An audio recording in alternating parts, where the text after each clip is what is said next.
बादशाह और टूटा हुआ राजमहल कहानी के पहले मजेदार भाग से शुरुआत करता हूँ।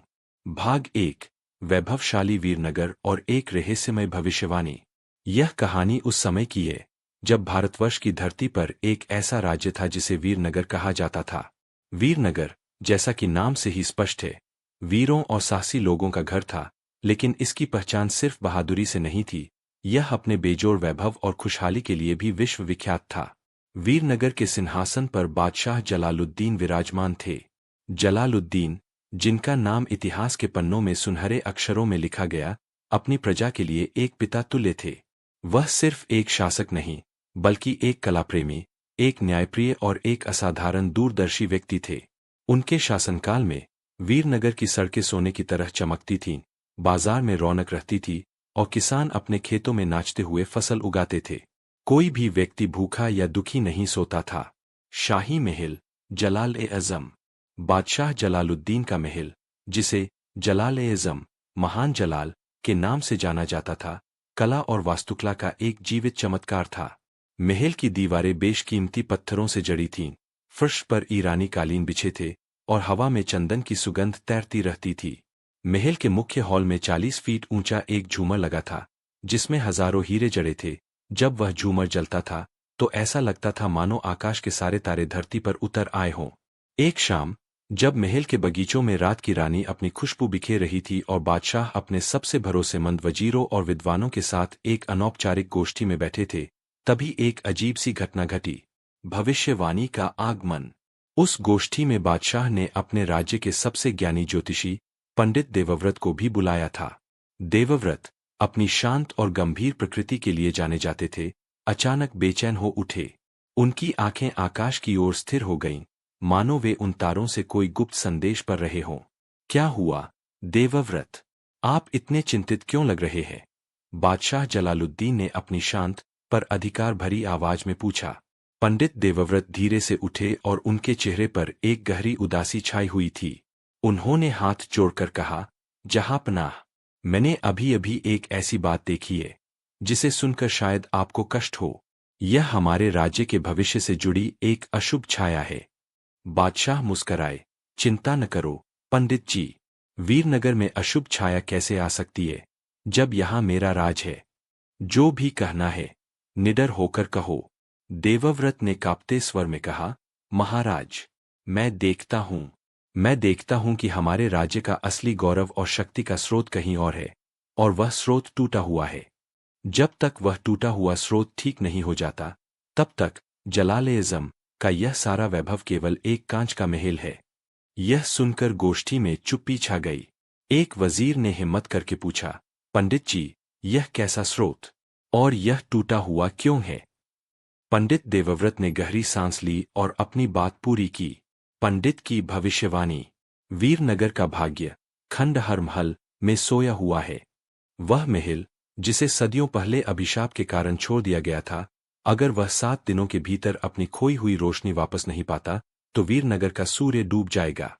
आपका यह शानदार महल, जलाल-ए-आज़म, भी धूल में मिल जाएगा।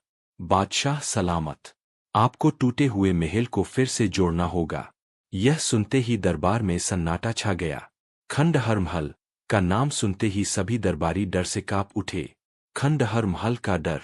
वीरनगर के उत्तर में ऊंचे पहाड़ों के बीच एक विशाल पुराना राजमहल था, जिसे लोग खंडहर महल कहते थे। कहा जाता था कि सदियों पहले एक क्रूर जादूगर ने उस महल पर एक ऐसा भयंकर अभिशाप डाला था कि वहां प्रवेश करने वाला कोई भी व्यक्ति वापस नहीं आया। वहां सिर्फ टूटी हुई दीवारें, भयानक सन्नाटा और रहस्यमयी साए ही बचे थे। वीरनगर के बच्चे भी उस महल का नाम लेने से डरते थे। बादशाह जलालुद्दीन, जो हमेशा तर्क और विज्ञान में विश्वास रखते थे, पहले तो इस भविष्यवाणी को एक अंधविश्वास मानकर हंस दिए। वाह देवव्रत, आपने एक अच्छी कहानी सुनाई। मैं एक टूटी हुई इमारत के डर से अपने राज्य का भाग्य निर्धारित होने दूं? असंभव, उन्होंने कहा। लेकिन अगली सुबह, जब बादशाह जलालुद्दीन अपने शाही अस्तबल पहुंचे, तो उन्होंने देखा कि उनके सबसे प्रिय और सबसे मजबूत घोड़े, तूफान, की आंखें डरी हुई थीं और वह अपने स्थान से हिलने को भी तैयार नहीं था। इससे भी ज्यादा भयानक बात यह हुई कि महल की दीवारों पर लगे बहुमूल्य रत्नों में से एक एक करके चमक कम होने लगी थी। हवा में अचानक एक अजीब सी उदासी और नमी भर गई थी, जैसी किसी पुरानी कब्र में होती है। बादशाह को एहसास हुआ कि पंडित देवव्रत की भविष्यवाणी महज एक कहानी नहीं, बल्कि एक खतरनाक सच्चाई है। वीरनगर का अस्तित्व, उसके सारे वैभव के बावजूद, सचमुच खतरे में था। बादशाह जलालुद्दीन ने अपने माथे पर हाथ फेरा और एक दृढ़ निर्णय लिया। उन्होंने अपने वजीरों की ओर देखा और दहाड़ते हुए कहा, मैं एक बादशाह हूं। मैं डर के आगे घुटने नहीं टेकूंगा। अगर वीरनगर का भाग्य उस टूटे हुए महल में छिपा है, तो मैं उस महल को केवल फिर से नहीं बनाऊंगा, बल्कि उसे उसके गौरव से भी ज्यादा भव्य बना दूंगा। अब तक खंडहर महल एक डर था, अब वह जलालुद्दीन का मिशन है। और इस तरह बादशाह जलालुद्दीन ने खंडहर महल के रहस्य को सुलझाने और अपने राज्य को बचाने की अपनी असाधारण, जोखिम भरी यात्रा शुरू करने का फैसला लिया। भाग 1 समाप्त। अगले भाग में भाग 2, राजमहल का रहस्य, बादशाह की अचानक बेचैनी और टूटे हुए, अभिशापित पुराने राजमहल खंडहर महल की खोज का आरंभ। क्या आप चाहेंगे कि मैं अब कहानी का दूसरा मजेदार भाग शुरू करूं, जिसमें बादशाह अपनी टीम चुनेंगे और खंडहर महल के लिए रवाना होंगे? भाग 2, खंडहर महल की खोज और गुप्त तैयारी। बादशाह जलालुद्दीन ने पंडित देवव्रत की भविष्यवाणी को गंभीरता से ले लिया था। रत्नों की फीकी पड़ रही चमक, उदास माहौल और सबसे बढ़कर उनके प्रिय घोड़े, तूफान का डर, ये सब इस बात का प्रमाण थे कि वीरनगर पर कोई अदृश्य, गहरा संकट मंडरा रहा है। 7 दिनों की समय सीमा उन्हें बेचैन कर रही थी। जलालुद्दीन ने तुरंत एक गुप्त सभा बुलाई। इस सभा में उन्होंने केवल 3 सबसे भरोसेमंद लोगों को बुलाया। वजीर अकरम, राज्य का मुख्य रणनीतिकार, जो तर्क और हिसाब में माहिर था। सेनापति भीम सिंह, वीरनगर की सेना का मुखिया, जो अपनी असाधारण ताकत और वफादारी के लिए जाना जाता था। पंडित देवव्रत, वह ज्योतिषी जिसने भविष्यवाणी की थी और जो शायद अभिशाप के इतिहास को जानता था। रणनीति और वजीर का संदेह। जब बादशाह ने खंडहर महल की यात्रा की अपनी योजना बताई, तो वजीर अकरम तुरंत असहमत हो गया। जहां पनाह, यह सरासर पागलपन है। खंडहर महल सिर्फ एक किंवदंती है, एक डरावनी कहानी। क्या आप उस पर यकीन करके खुद को और राज्य के स्तंभों को दांव पर लगाएंगे? अगर आपको कुछ हो गया, तो वीरनगर कौन संभालेगा? क्या हम इसके बजाय सुरक्षा कड़ी नहीं कर सकते? वजीर अकरम ने व्यावहारिक लहजे में कहा। बादशाह जलालुद्दीन की आंखें चमकीं। अकरम, बादशाह वह नहीं होता जो सिर्फ वर्तमान को देखे, वह होता है जो आने वाले खतरे को सूंघ ले। मैंने कल रात खुद महसूस किया है। यह सिर्फ डरावनी कहानी नहीं है। मुझे हर कीमत पर जाना होगा, और तुम्हारे इस संदेह को मैं दूर करूंगा।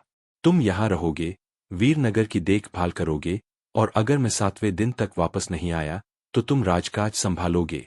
यह कहकर जलालुद्दीन ने वजीर अकरम को एक महत्वपूर्ण जिम्मेदारी दी, जिससे वजीर का संदेह थोड़ा शांत हुआ, लेकिन वह अभी भी सशंकित था।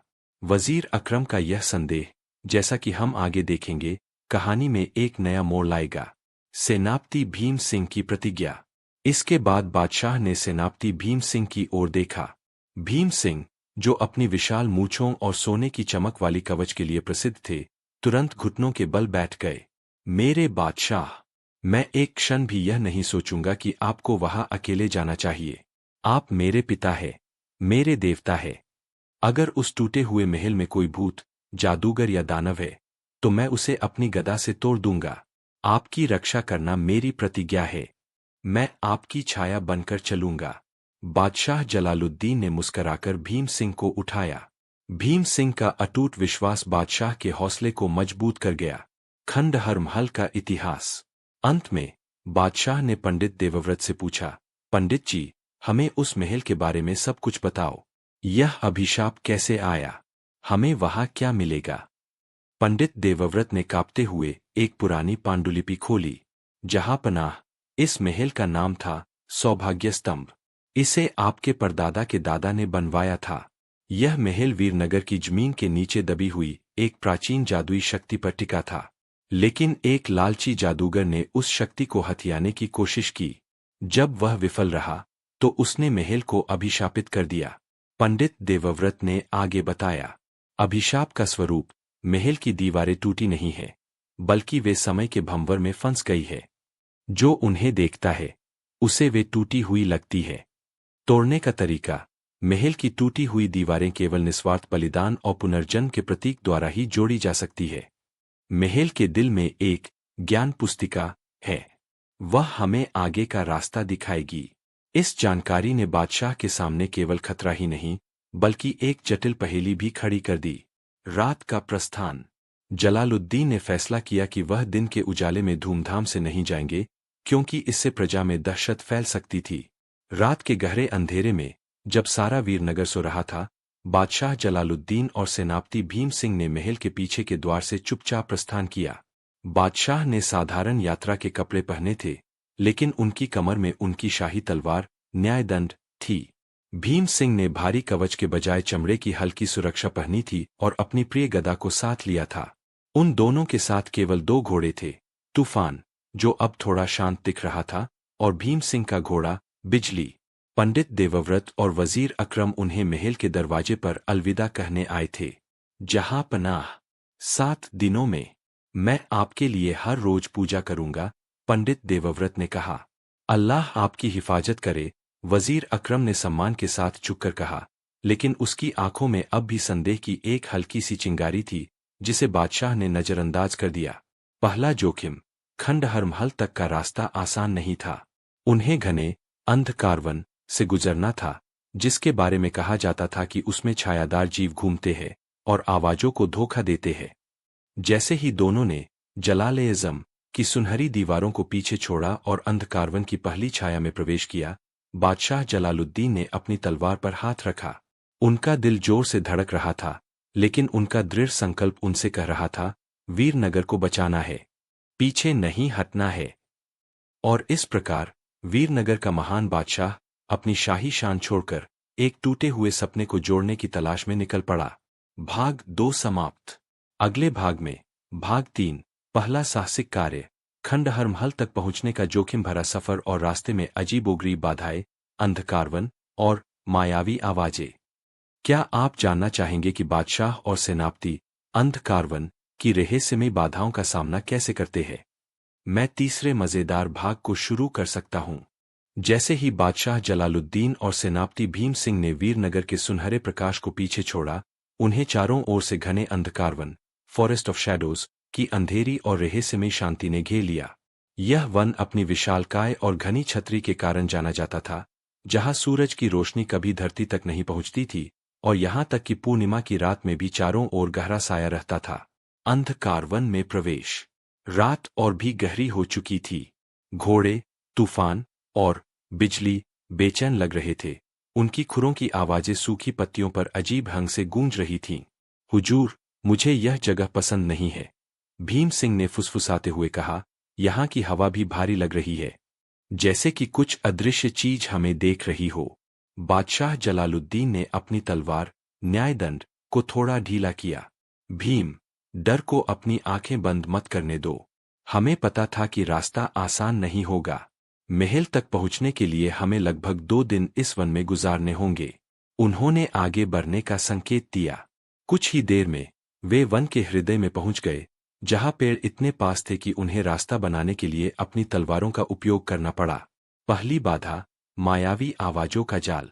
अंधकारवन की सबसे बड़ी चुनौती कोई जंगली जानवर या डाकू नहीं थे, बल्कि वहां की मायावी आवाजें, इल्यूजरी वॉइसेस, थीं। अचानक बादशाह जलालुद्दीन को एक आवाज सुनाई दी। यह उनकी बेगम साहिबा की आवाज थी, जो रो रही थीं। बेगम साहिबा की आवाज, जलाल, कहाँ हो तुम? वापस आ जाओ। वजीर अकरम ने सिंहासन पर कब्जा कर लिया है। वे मुझे कैद कर रहे हैं। जल्दी आओ, मेरे बिना वीरनगर नष्ट हो जाएगा। जलालुद्दीन का हृदय एक पल के लिए रुक गया। उनका शाही कर्तव्य और उनकी प्रिय बेगम का डर टकरा गया। उन्होंने तुरंत घोड़े की लगाम खींच ली और पीछे मुड़ने को तैयार हो गए। तभी भीम सिंह ने अपनी लोहे जैसी मजबूत बाह से बादशाह को रोका। नहीं, हुजूर, रुकिए। भीम, तुम सुनते नहीं। अकरम ने। यह झूठ है, जहांपनाह। यह आवाजें हमें मूर्ख बना रही है। अगर वजीर अकरम इतना बड़ा विश्वासघात करता, तो वह चुपचाप नहीं करता। और आप महल से बस कुछ घंटे पहले ही निकले हैं। इतनी जल्दी वह सब नहीं हो सकता। यह वन की चाल है। भीम सिंह ने अपनी गदा की नोक से जमीन पर वार करते हुए कहा। जलालुद्दीन ने गहरी सांस ली। भीम सिंह की बात में दम था। उन्हें याद आया कि पंडित देवव्रत ने चेतावनी दी थी कि यह वन मन के डर को आवाज देता है।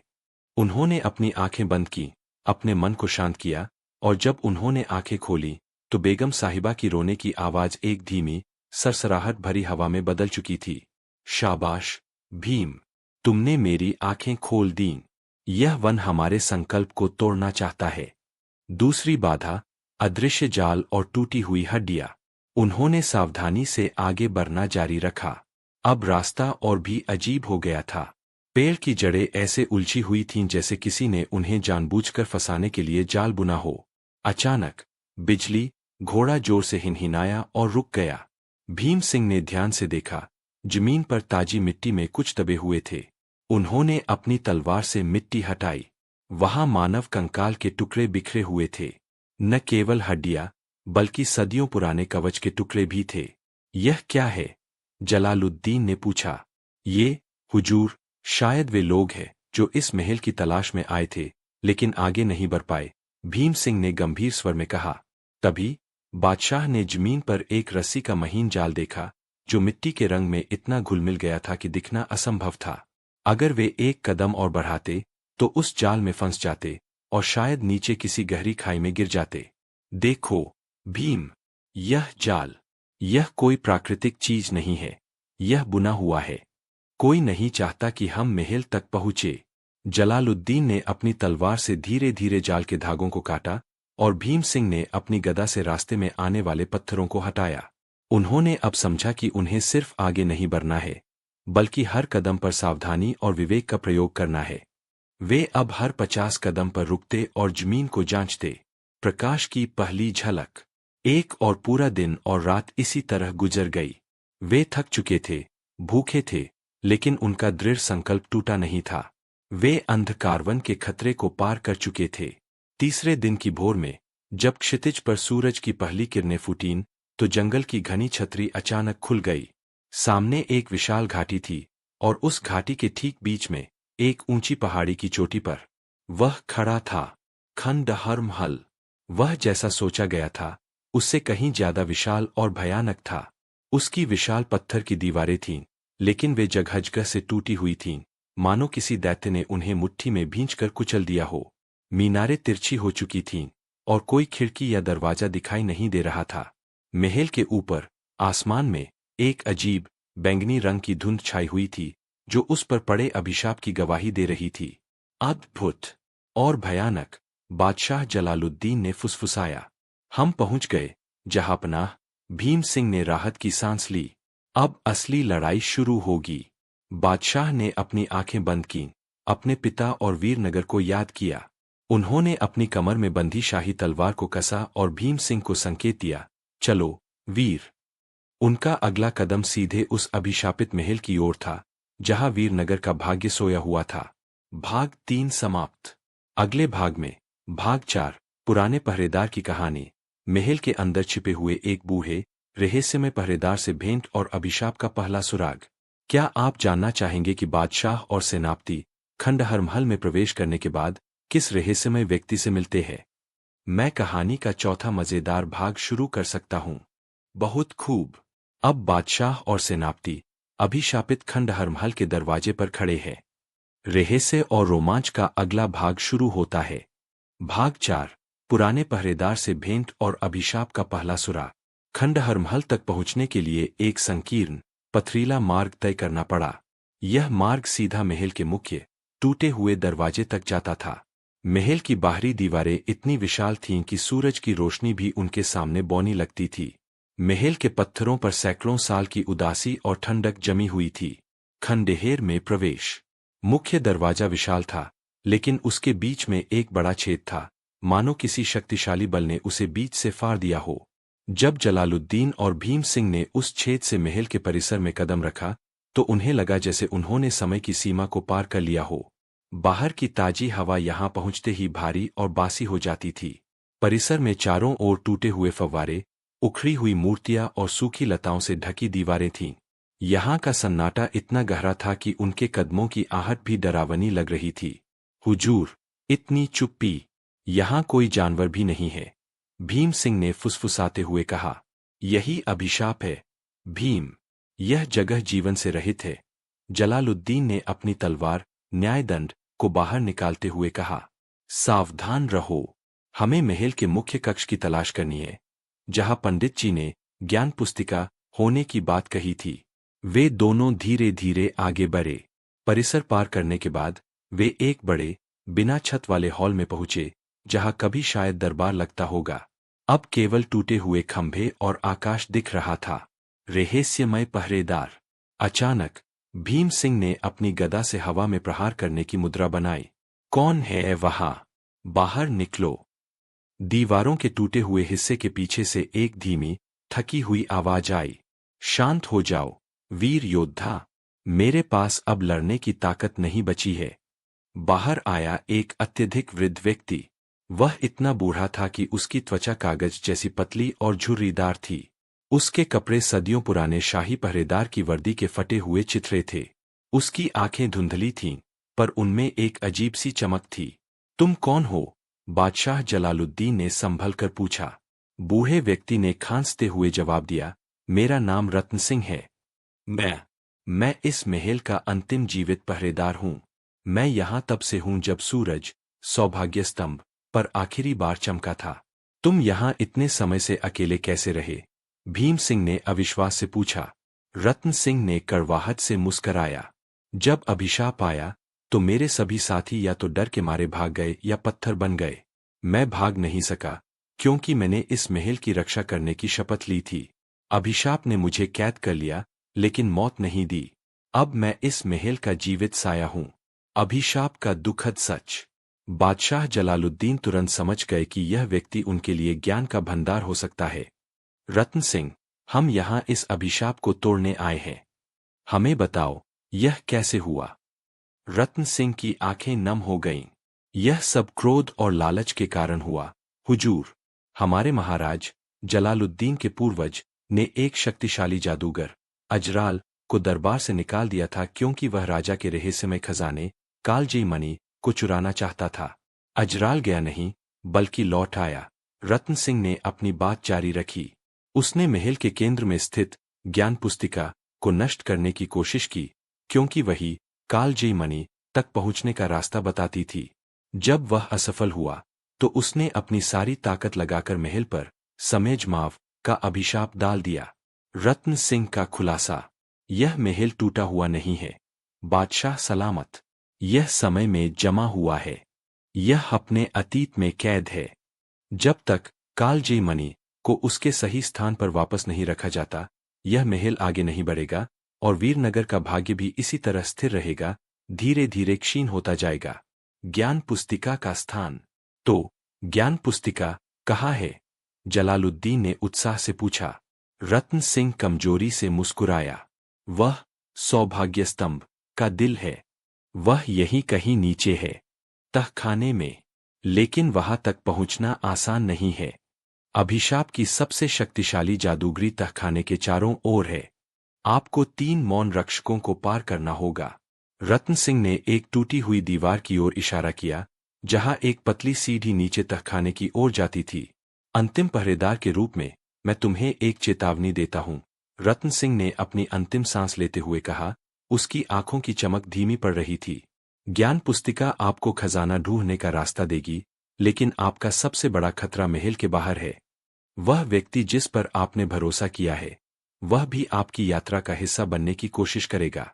रत्न सिंह का शरीर जमीन पर गिरा और कुछ ही क्षणों में वह धूल में बदल गया, मानो वह हजारों साल से सिर्फ उस पल की प्रतीक्षा कर रहा था। बादशाह जलालुद्दीन और भीम सिंह दोनों स्तब्ध रह गए।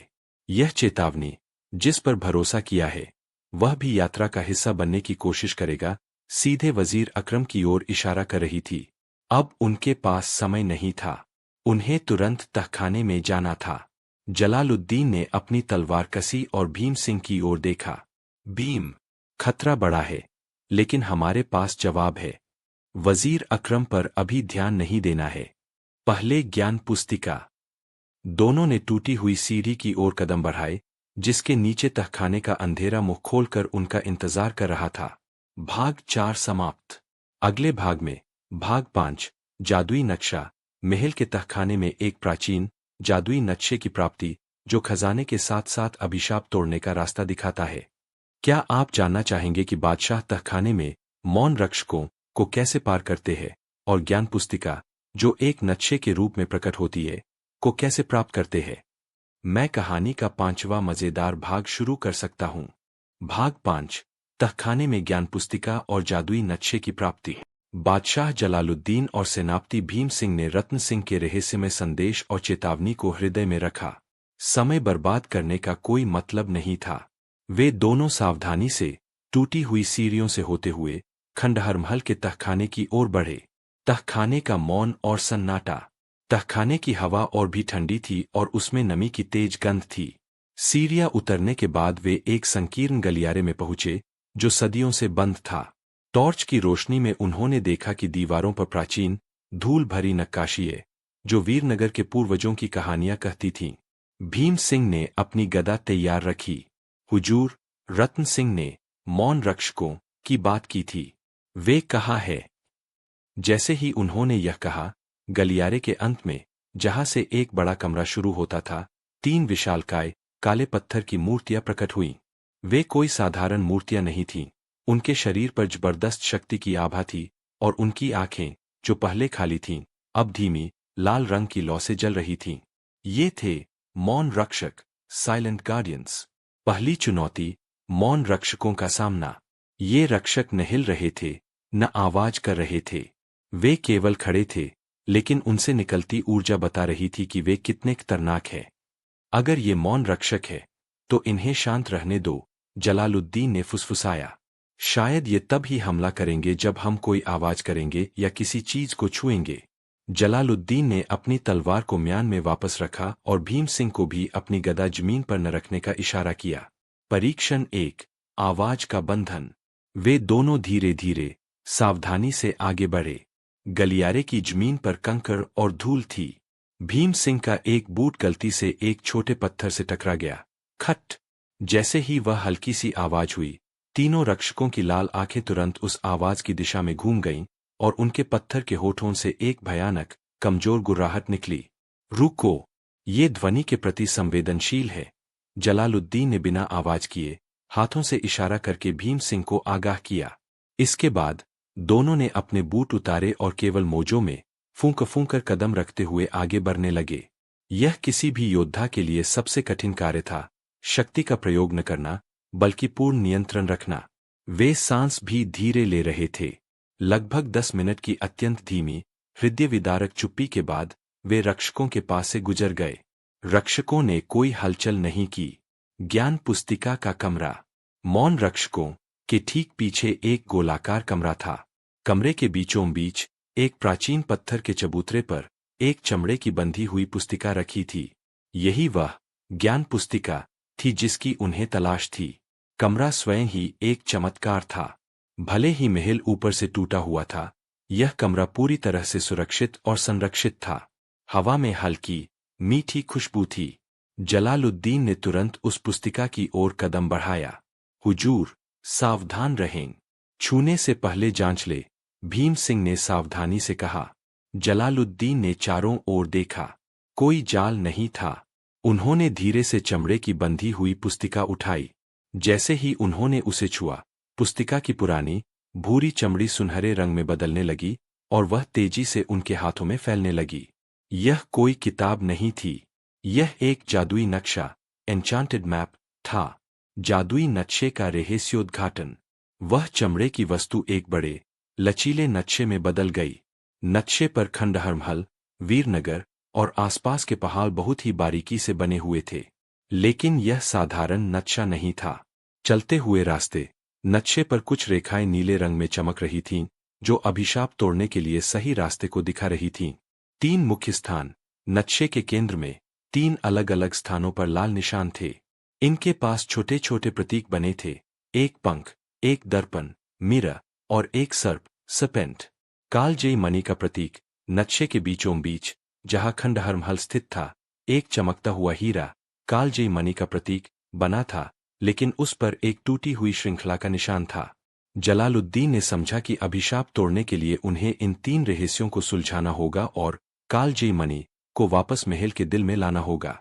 भीम, यह ज्ञान पुस्तिका नहीं, यह हमारा रास्ता दर्शक है, जलालुद्दीन ने उत्साहित होकर कहा। यह हमें कालजयी मणि तक ले जाएगा। नक्शे का संदेश। नक्शे के नीचे एक प्राचीन भाषा में कुछ लिखा था, जिसे पंडित देवव्रत ने सिखाया था। पुनर्निर्माण का मार्ग साहस और बलिदान से भरा है। 3 रक्षकों को शांत करो, सत्य का पंख, अतीत का दर्पण और जीवन का सर्प। जब तीनों के उपहार महल को मिलेंगे, तब टूटा हुआ खंडहर फिर से सौभाग्य स्तंभ बनेगा। पहला पड़ाव, सत्य का पंख। नक्शे पर नीली रेखा सीधे महल के उत्तर पश्चिम दिशा में एक पुरानी गुफा की ओर जा रही थी, जो सत्य का पंख वाले लाल निशान पर स्थित थी। हमारे पास अब एक रास्ता है, जलालुद्दीन ने नक्शे को ध्यान से अपनी जेब में रखते हुए कहा। पहला काम, सत्य का पंख खोजना है। अचानक भीम सिंह ने तहखाने के ऊपरी कोने की ओर इशारा किया। हुजूर, देखिए, कोई हमें देख रहा था। दीवार के एक छोटे से छेद के पास एक चमकीली धातु का टुकड़ा गायब हो रहा था। यह किसी दूरबीन या जासूसी यंत्र का हिस्सा लग रहा था। जलालुद्दीन और भीम सिंह एक दूसरे को देखने लगे। रत्न सिंह की चेतावनी उनके कानों में गूंज उठी। वह व्यक्ति जिस पर आपने भरोसा किया है, वह भी आपकी यात्रा का हिस्सा बनने की कोशिश करेगा। वजीर अकरम, जलालुद्दीन ने फुसफुसाया। उसने हमारा पीछा किया है या उसने किसी जासूस को भेजा है? हमें अब तेज और चालाक होना होगा। वे दोनों तहखाने से बाहर निकलने के लिए तैयार हो गए, यह जानते हुए कि अब उनकी खोज केवल अभिशाप के खिलाफ नहीं थी, बल्कि एक मानव दुश्मन के खिलाफ भी थी जो उनके हर कदम पर नजर रख रहा था। भाग 5 समाप्त। अगले भाग में भाग 6, विश्वासघात का साया, बादशाह के दरबार के एक ईर्ष्यालु वजीर मंत्री का षड्यंत्र जो नक्शे को चुराना चाहता है, और बादशाह का चतुराई भरा पलटवार। क्या आप जानना चाहेंगे कि वजीर अकरम का षड्यंत्र क्या था और बादशाह जलालुद्दीन अपने इस नए दुश्मन का सामना कैसे करते हैं? मैं कहानी का 6ठा मजेदार भाग शुरू कर सकता हूं। भाग 5, तहखाने में ज्ञान पुस्तिका और जादुई नक्शे की प्राप्ति। बादशाह जलालुद्दीन और सेनापति भीम सिंह ने रत्न सिंह के रहस्यमय संदेश और चेतावनी को हृदय में रखा। समय बर्बाद करने का कोई मतलब नहीं था। वे दोनों सावधानी से टूटी हुई सीढ़ियों से होते हुए खंडहर महल के तहखाने की ओर बढ़े। तहखाने का मौन और सन्नाटा। तहखाने की हवा और भी ठंडी थी और उसमें नमी की तेज गंध थी। सीढ़ियां उतरने के बाद वे एक संकीर्ण गलियारे में पहुंचे, जो सदियों से बंद था। टॉर्च की रोशनी में उन्होंने देखा कि दीवारों पर प्राचीन, धूल भरी नक्काशियां, जो वीरनगर के पूर्वजों की कहानियां कहती थीं। भीम सिंह ने अपनी गदा तैयार रखी। हुजूर, रत्न सिंह ने मौन रक्षकों की बात की थी। वे कहाँ है? जैसे ही उन्होंने यह कहा, गलियारे के अंत में, जहां से एक बड़ा कमरा शुरू होता था, 3 विशालकाय काले पत्थर की मूर्तियां प्रकट हुईं। वे कोई साधारण मूर्तियां नहीं थीं। उनके शरीर पर जबरदस्त शक्ति की आभा थी और उनकी आंखें, जो पहले खाली थीं, अब धीमी लाल रंग की लौ से जल रही थीं। ये थे मौन रक्षक। पहली चुनौती, मौन रक्षकों का सामना। ये रक्षक न हिल रहे थे, न आवाज कर रहे थे। वे केवल खड़े थे, लेकिन उनसे निकलती ऊर्जा बता रही थी कि वे कितने खतरनाक हैं। अगर ये मौन रक्षक है, तो इन्हें शांत रहने दो, जलालुद्दीन ने फुसफुसाया।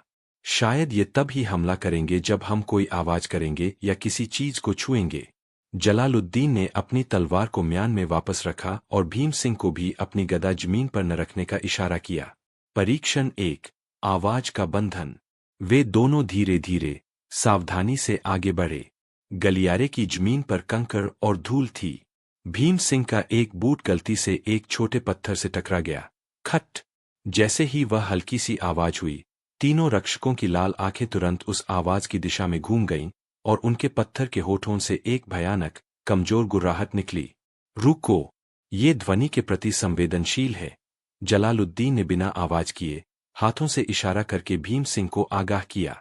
इसके बाद दोनों ने अपने बूट उतारे और केवल मोजों में फूंक फूंक कर कदम रखते हुए आगे बढ़ने लगे। यह किसी भी योद्धा के लिए सबसे कठिन कार्य था, शक्ति का प्रयोग न करना, बल्कि पूर्ण नियंत्रण रखना। वे सांस भी धीरे ले रहे थे। लगभग 10 मिनट की अत्यंत धीमी, हृदय विदारक चुप्पी के बाद वे रक्षकों के पास से गुजर गए। रक्षकों ने कोई हलचल नहीं की। ज्ञान पुस्तिका का कमरा।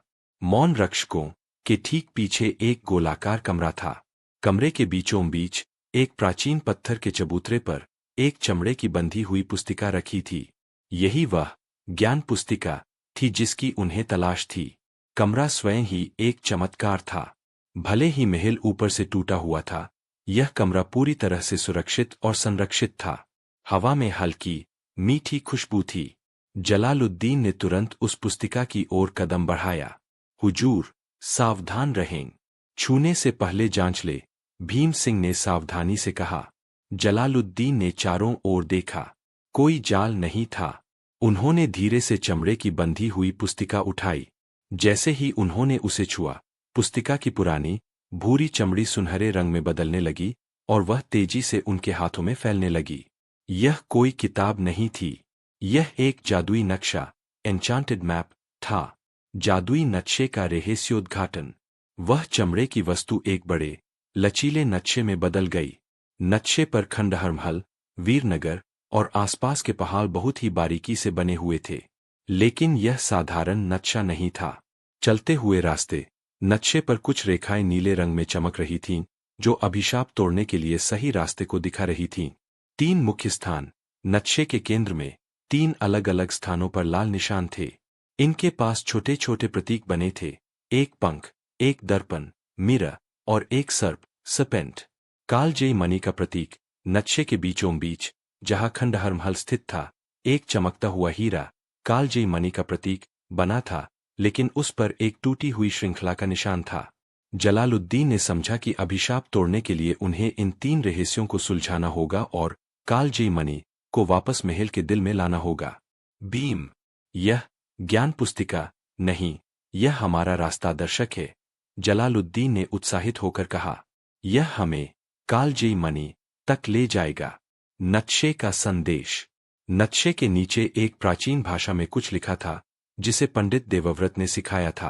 पुनर्निर्माण का मार्ग साहस और बलिदान से भरा है। 3 रक्षकों को शांत करो, सत्य का पंख, अतीत का दर्पण और जीवन का सर्प। जब तीनों के उपहार महल को मिलेंगे, तब टूटा हुआ खंडहर फिर से सौभाग्य स्तंभ बनेगा। पहला पड़ाव, सत्य का पंख। नक्शे पर नीली रेखा सीधे महल के उत्तर पश्चिम दिशा में एक पुरानी गुफा की ओर जा रही थी, जो सत्य का पंख वाले लाल निशान पर स्थित थी। हमारे पास अब एक रास्ता है, जलालुद्दीन ने नक्शे को ध्यान से अपनी जेब में रखते हुए कहा। पहला काम, सत्य का पंख खोजना है। अचानक भीम सिंह ने तहखाने के ऊपरी कोने की ओर इशारा किया। हुजूर, देखिए, कोई हमें देख रहा था। दीवार के एक छोटे से छेद के पास एक चमकीली धातु का टुकड़ा गायब हो रहा था। यह किसी दूरबीन या जासूसी यंत्र का हिस्सा लग रहा था। जलालुद्दीन और भीम सिंह एक दूसरे को देखने लगे। रत्न सिंह की चेतावनी उनके कानों में गूंज उठी। वह व्यक्ति जिस पर आपने भरोसा किया है, वह भी आपकी यात्रा का हिस्सा बनने की कोशिश करेगा। वजीर अकरम, जलालुद्दीन ने फुसफुसाया। उसने हमारा पीछा किया है या उसने किसी जासूस को भेजा है? हमें अब तेज और चालाक होना होगा।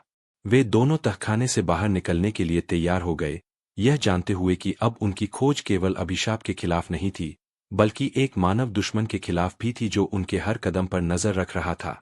भाग 5 समाप्त। अगले भाग में भाग 6, विश्वासघात का साया। बादशाह के दरबार के एक ईर्ष्यालु वजीर, मंत्री का षड्यंत्र, जो नक्शे को चुराना चाहता है, और बादशाह का चतुराई भरा पलटवार।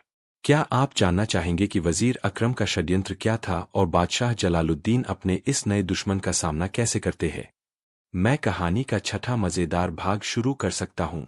भाग 6, विश्वासघात का साया और वजीर का षड्यंत्र। जैसे ही बादशाह जलालुद्दीन और सेनापति भीम सिंह खंडहर महल के तहखाने से बाहर निकले, वे तुरंत सतर्क हो गए।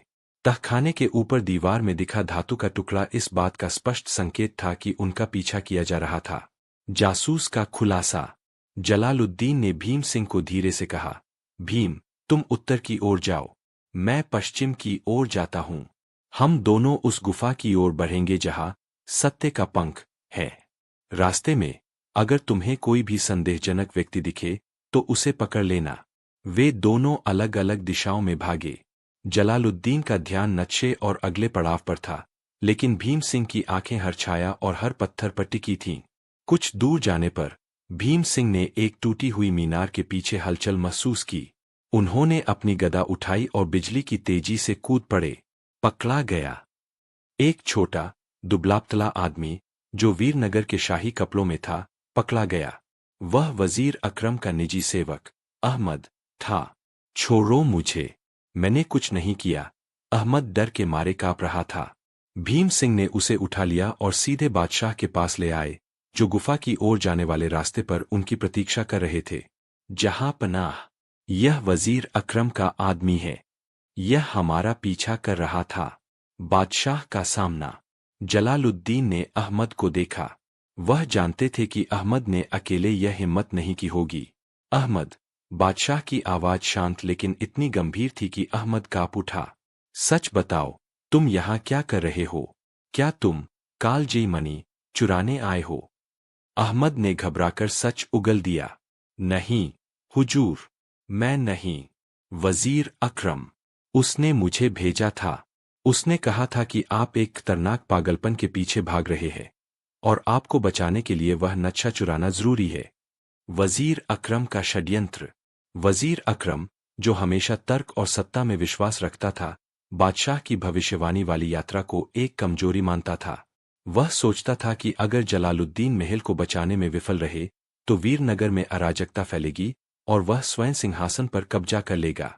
उसने अहमद को भेजा था ताकि वह बादशाह के हर कदम पर नजर रखे और मौका मिलते ही जादुई नक्शा चुरा ले, ताकि जलालुद्दीन को लगे कि वह विफल हो गए हैं। उसका अंतिम उद्देश्य नक्शे को नष्ट करना था, जिससे अभिशाप कभी न टूटे और वीरनगर का पतन हो जाए।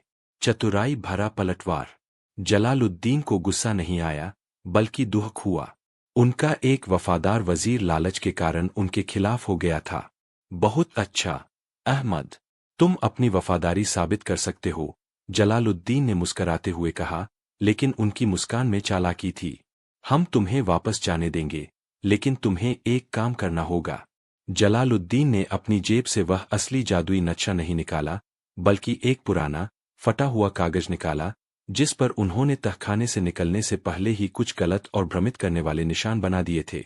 यह नक्शा ले जाओ, इसे वजीर अकरम को दे दो और कहना कि यह खंडहर महल के केंद्र में मिला है। और हाँ, उसे यह भी बताना कि कालजयी मणि को खोजने के लिए उन्हें दक्षिण के अंधेरे कुएं में जाना होगा।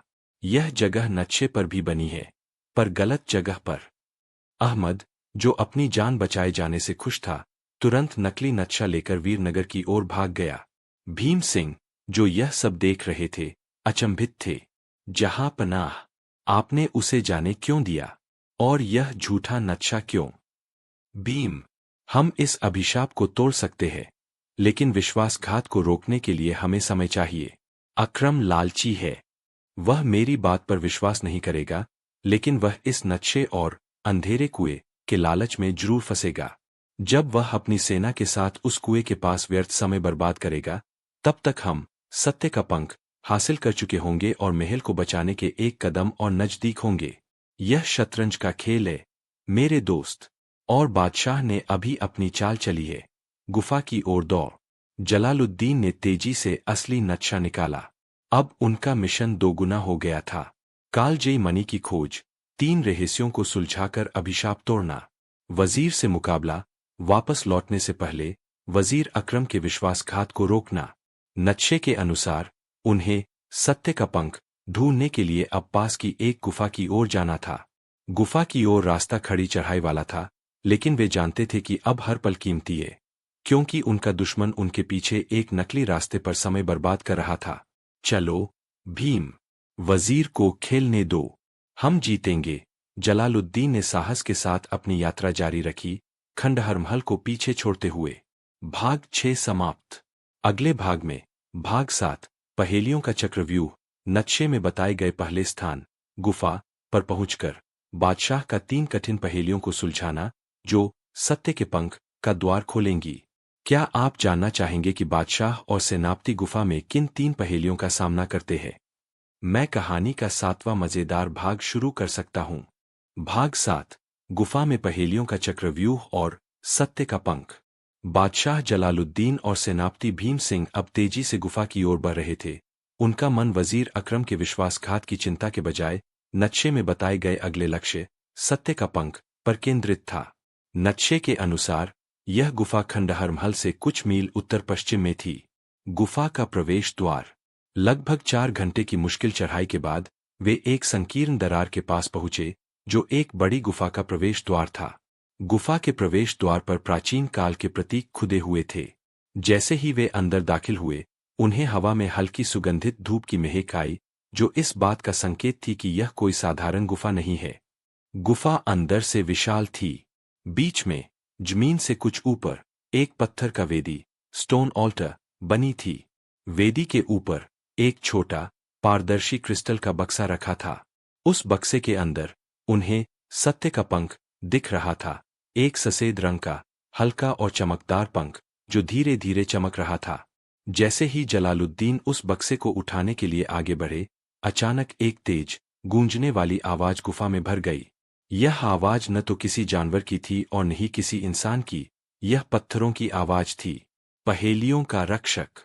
गुफा की दीवारों पर अचानक 3 गहरे निशान उभरे और उनसे 3 दीप्तिमान शब्द प्रकट हुए। गुफा की आवाज। मैं ज्ञान की रक्षा करता हूँ। केवल सत्य ही यहाँ प्रवेश कर सकता है। अगर तुम सत्य का पंख चाहते हो, तो 3 सत्य साबित करो। 3 पहेलियों का सही उत्तर दो। एक भी गलती और तुम यहीं समय में कैद हो जाओगे। भीम सिंह ने तुरंत अपनी गदा निकाल ली। जहां पनाह, अगर यह कोई राक्षस है, तो मैं इससे लड़ूंगा। जलालुद्दीन ने भीम सिंह को रोका। नहीं, भीम, हम लड़ाई के लिए तैयार थे, पर यह लड़ाई बुद्धि की है। हमें इन पहेलियों को सुलझाना होगा। पहली पहेली, समय और गति। वेदी पर पहला दीप्तिमान शब्द प्रकट हुआ। पहेली 1, मैं हमेशा आगे बढ़ता हूं, पर मेरे पैर नहीं हैं। मैं वापस नहीं आता, पर मैं हर क्षण को बदल देता हूं। मेरे बिना टूटा हुआ महल फिर से नहीं जुड़ेगा, पर मैं खुद टूट कर चलता हूं। मैं क्या हूं? भीम सिंह ने माथा खुजाया। यह कोई नदी हो सकती है, हुजूर, या कोई जानवर जो बहुत तेज भागता हो।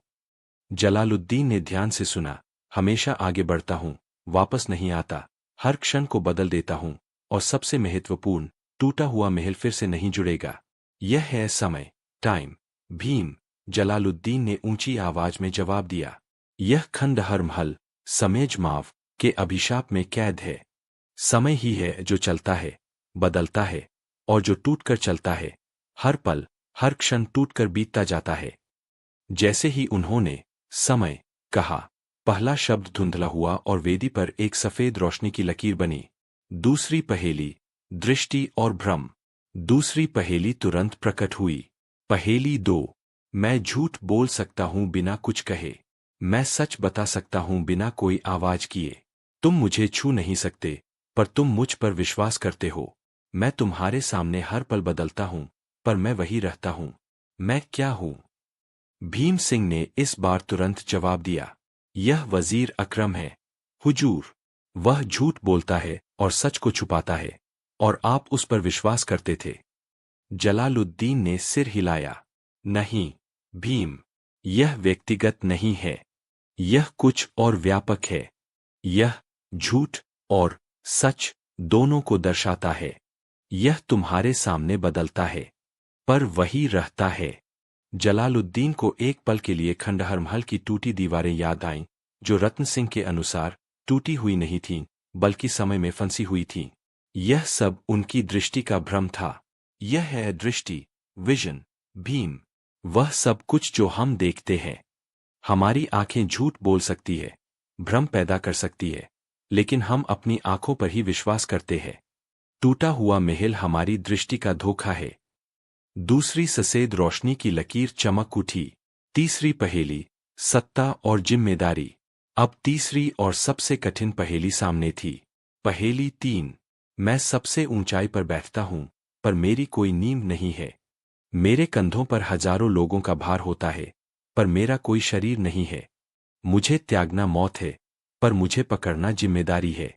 मेरा नाम महान हो सकता है, पर मुझे महानता लानी पड़ती है। मैं क्या हूं? इस बार जलालुद्दीन ने एक गहरी सांस ली। यह पहेली शाही जीवन और कर्तव्य के बारे में थी। सबसे ऊंचाई पर बैठता हूं, हजारों लोगों का भार त्यागना मौत है। यह न तो सिंहासन है और न ही ताज, जलालुद्दीन ने कहा। यह सिंहासन का अधिकार है, जिसका बोझ मैं उठाता हूं। उन्होंने ऊंची दृढ़ आवाज में उत्तर दिया, कर्तव्य, ड्यूटी, या शासक की जिम्मेदारी, the responsibility of a ruler. Jalaluddin ने महसूस किया कि यह पहेली सीधे उनके दिल से जुड़ी थी। उनकी महानता उनके पद से नहीं, बल्कि उनके द्वारा निभाई गई जिम्मेदारी से आती थी। जैसे ही उन्होंने अंतिम उत्तर दिया, तीसरी सफेद रोशनी की लकीर भी जल उठी और वेदी पर एक गड़गड़ाहट हुई। सत्य का पंख। क्रिस्टल का बक्सा धीरे धीरे खुल गया। अंदर से सत्य का पंख हवा में तैरने लगा। पंख से एक हल्की सुनहरी ऊर्जा निकल रही थी। जलालुद्दीन ने पंख को धीरे से अपनी हथेली पर रखा। जैसे ही पंख उनकी हथेली से लगा, उन्हें अचानक अजराल जादूगर के अभिशाप को तोड़ने की पूरी प्रक्रिया का एक स्पष्ट मानसिक दृश्य दिखाई दिया, एकदम स्पष्ट, सत्य की तरह। उन्हें यह भी पता चला कि वजीर अकरम अभी भी दक्षिण के अंधेरे कुएं की ओर जा रहा था और उसका जासूस अहमद डर के कारण महल वापस नहीं लौटा था। जलालुद्दीन ने पंख को सावधानी से अपने कपड़ों में सुरक्षित कर लिया। उनके पास अब सत्य की शक्ति थी, जो उन्हें भ्रम और झूठ से बचा सकती थी। चलो भीम, सत्य का पंख हासिल हो गया है। नक्शे का अगला निशान, अतीत का दर्पण, एक ऊंचे पठार पर है। हमें फिर से चलना होगा। वे दोनों गुफा से बाहर निकल आए। अब वे पहले से कहीं ज्यादा मजबूत और बुद्धिमान थे। भाग 7 समाप्त। अगले भाग में भाग 8, वीर योद्धा की आत्मा। एक ऊंचे पठार पर एक प्राचीन योद्धा की आत्मा से सामना, जो बादशाह के साहस और न्याय की परीक्षा लेता है। क्या आप जानना चाहेंगे कि बादशाह और सेनापति अतीत का दर्पण प्राप्त करने के लिए किस वीर आत्मा की परीक्षा का सामना करते हैं? मैं कहानी का 8वां मजेदार भाग शुरू कर सकता हूं। भाग 8, वीर योद्धा की आत्मा और साहस की परीक्षा। सत्य का पंख प्राप्त करने के बाद बादशाह जलालुद्दीन और सेनापति भीम सिंह अब नक्शे के दूसरे पड़ाव की ओर बढ़ रहे थे। एक ऊंचा पठार, जहां अतीत का दर्पण छिपा था। वजीर अकरम उनके नकली नक्शे पर व्यस्त था, जिससे उन्हें काम करने का जरूरी समय मिल गया था। पठार पर चढ़ाई। सत्य का पंख की ऊर्जा से उनका उत्साह बढ़ा हुआ था, लेकिन पठार तक पहुंचना एक और कठिन चुनौती थी। यह पठार, जिसे विस्मृति शिखर कहा जाता था, अत्यंत ऊंचा था और उसकी ढलानें फिसलन भरी थीं। रात होने वाली थी और हवा ठंडी और तेज थी। वे लगभग पूरी रात चढ़ाई करते रहे। भोर होते होते वे पठार के समतल शिखर पर पहुंचे। शिखर पर पहुंचते ही उन्होंने देखा कि पठार के बीचों बीच एक बहुत ही पुराना, युद्ध से टूटा हुआ स्मारक खड़ा है। स्मारक के चारों ओर हवा में एक अजीब सी ऊर्जा तैर रही थी। वहां कोई दर्पण नहीं था, केवल एक पत्थर की वेदी थी जिसके ऊपर धूल का एक ढेर रखा था। हुजूर, अतीत का दर्पण कहाँ है? भीम सिंह ने आश्चर्य से पूछा। जलालुद्दीन ने नक्शे को देखा। नक्शे में यही स्थान बताया गया है। दर्पण यहाँ होना चाहिए, पर शायद यह किसी और रूप में है। वीर आत्मा का आह्वान। जैसे ही जलालुद्दीन ने धूल के ढेर को छूने के लिए हाथ बढ़ाया, पठार पर चारों ओर तेज हवा का झोंका आया, जिससे वह धूल उड़ गई। उस धूल के ढेर के स्थान पर एक पारदर्शी नीले रंग की आकृति प्रकट हुई। यह आकृति एक वीर योद्धा की थी, जो प्राचीन कवच पहने हुए था और जिसके हाथ में एक टूटी हुई तलवार थी। उसकी आंखें उदास थीं, लेकिन उनमें महान वीरता की छाप थी। तुम कौन हो? भीम सिंह ने अपनी गदा उठाकर गर्जना की। आत्मा की आवाज हवा में गूंजी, मैं हूं समर सिंह। मैं इस सौभाग्य स्तंभ का सबसे महान सेनापति था, जिसने जादूगर अजराल के खिलाफ लड़ाई लड़ी थी। मैं तुम्हें अतीत का दर्पण नहीं लेने दूंगा, जब तक तुम मेरी साहस और न्याय की परीक्षा पास नहीं कर लेते। हम वीरनगर के वर्तमान बादशाह जलालुद्दीन हैं। बादशाह ने दृढ़ता से कहा। हम अभिशाप तोड़ने आए हैं। हमें परीक्षा स्वीकार है। परीक्षा 1, साहस का युद्ध, भ्रम। समर सिंह की आत्मा ने अपनी टूटी तलवार हवा में लहराई। अचानक पठार पर चारों ओर सैकड़ों भयानक, युद्धरत आकृतियां प्रकट हुईं। वे सभी अजराल के जादूगरों की सेनाएं लग रही थीं। लड़ो, आत्मा ने चिल्लाया। दिखाओ कि तुम कितने वीर हो। अपने वीरनगर के लिए लड़ो। भीम सिंह बिना एक पल सोचे अपनी गदा लेकर उन आकृतियों की ओर दौड़े। उन्होंने अपनी पूरी ताकत से गदा घुमाई। गदा हवा से टकराई। क्या? ये तो हवा है! भीम सिंह चिल्लाए। जलालुद्दीन ने समर सिंह की आत्मा को देखा, जो मुस्करा रही थी। उन्होंने समझा कि यह युद्ध वास्तविक नहीं, बल्कि मन का भ्रम है। जलालुद्दीन ने अपनी तलवार म्यान में रखी और भीम सिंह को खींचकर वापस लाए।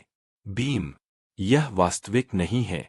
यह सत्य की परीक्षा के बाद साहस की परीक्षा है। सच्चा साहस यह नहीं है कि तुम हर चीज से लड़ो, बल्कि यह है कि तुम सत्य को पहचानकर विवेक से काम लो। उन्होंने सीधे आत्मा की ओर देखा और कहा, समर सिंह, मैं इन पर अपनी शक्ति बर्बाद नहीं करूंगा। मैं सत्य जानता हूं कि ये केवल भ्रम है। मेरा साहस मेरे निर्णय में है, मेरे बाहुबल में नहीं। जैसे ही जलालुद्दीन ने यह कहा, सैकड़ों आकृतियां हवा में गायब हो गईं। परीक्षा 2, न्याय का दर्पण। समर सिंह की आत्मा अब जलालुद्दीन के सामने खड़ी थी। उसकी आंखें अब उत्सुकता से चमक रही थीं। ठीक है, बादशाह, तुमने भ्रम को पहचाना। अब न्याय की परीक्षा। मेरे पास 2 विकल्प है। पहला, एक छोटा दर्पण जो तुम्हें कालजयी मणि तक ले जाएगा, लेकिन इसके लिए तुम्हें अपने सबसे कमजोर किसान का सारा खजाना लेना होगा। दूसरा, एक बड़ा दर्पण जो तुम्हें मणि तक ले जाने में विफल रहेगा, लेकिन तुम उस किसान को अपने महल में जगह दोगे और उसे अमीर बना दोगे। यह एक कठिन नैतिक दुविधा थी। कालजयी मणि जरूरी थी, लेकिन न्याय भी जरूरी था। भीम सिंह फुसफुसाए, हुजूर, मणि ज्यादा जरूरी है। एक किसान के खजाने से क्या होगा? वीरनगर बचेगा तो हम उसे बाद में दे देंगे। जलालुद्दीन ने एक पल के लिए अपनी आंखों में सत्य का पंख की हल्की चमक महसूस की। उन्होंने अपनी आत्मा की आवाज सुनी। अगर उन्होंने न्याय को बलिदान किया, तो वह किस आधार पर महल को बचाते? एक बेईमान बादशाह टूटा हुआ महल ठीक करके भी अंदर से टूटा ही रहेगा। जलालुद्दीन ने साफ आवाज में कहा, समर सिंह, मैं दूसरे विकल्प को चुनता हूं। मैं कालजयी मणि की राह में न्याय का बलिदान नहीं कर सकता। मेरा न्याय मेरे सिंहासन से पहले आता है। मैं किसान को अमीर बनाऊंगा, भले ही मैं कालजयी मणि को खो दूं। अतीत का दर्पण। जैसे ही जलालुद्दीन ने यह निर्णय लिया, समर सिंह की आत्मा ने एक गहरा, संतुष्टि भरा प्रणाम किया। तुमने परीक्षा पास कर ली, बादशाह। सच्चा न्याय वही है जो कर्तव्य से ऊपर रखा जाए। अतीत का दर्पण कोई भौतिक वस्तु नहीं है, यह तुम्हारा मन है। यह कहकर समर सिंह की आत्मा धीरे धीरे टूटकर बिखर गई और उसके स्थान पर धूल के ढेर वाली वेदी पर चांदी का एक छोटा प्राचीन दर्पण प्रकट हुआ। जलालुद्दीन ने दर्पण उठाया। जैसे ही उन्होंने उसमें देखा, उन्हें अपने वर्तमान के बजाय महल के अतीत का एक धुंधला दृश्य दिखाई दिया। पुराने राजा रानी की दुखद प्रेम कहानी, जो अभिशाप का असली कारण थी। भीम, हमें यह मिल गया। यह दर्पण हमें महल के इतिहास को समझने में मदद करेगा, जो शायद अभिशाप का अंतिम समाधान हो, जलालुद्दीन ने कहा। उन्होंने दर्पण को सुरक्षित रखा। नक्शे का अंतिम निशान अब उन्हें जीवन का सर्प की ओर इशारा कर रहा था, एक खतरनाक, दलदली इलाका, जिसे समय का भंवर कहा जाता था। भाग 8 समाप्त। अगले भाग में, भाग 9, समय का भंवर, एक मायावी झील को पार करना, जहां समय धीमी या तेज गति से चलता है, और जीवन का सर्प को खोजना। क्या आप जानना चाहेंगे कि बादशाह और सेनापति समय के भंवर की अदृश्य चुनौती का सामना कैसे करते हैं? मैं कहानी का 9वां मजेदार भाग शुरू कर सकता हूं।